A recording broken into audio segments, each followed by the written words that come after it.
লা ইয়াগুররান্নাকা তাকাল্লুবুল লাযীনা কাফারু ফিল বিলাদ, কাফেরদের দেশে দেশে অবাধ চলাফেরা আপনাকে যেন ধোঁকায় না ফেলে।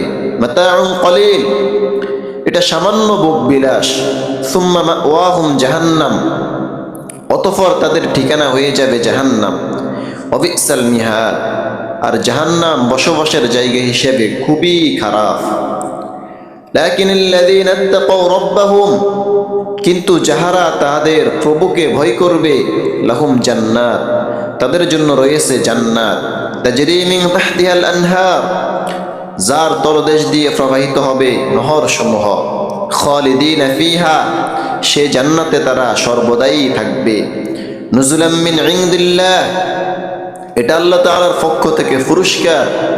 ওমা ইনদাল্লাহি খায়রুল লিল আবরার, নেককার বান্দাদের জন্য আল্লাহ তাআলা যে পুরস্কার রেখেছেন তাহা অতি উত্তম।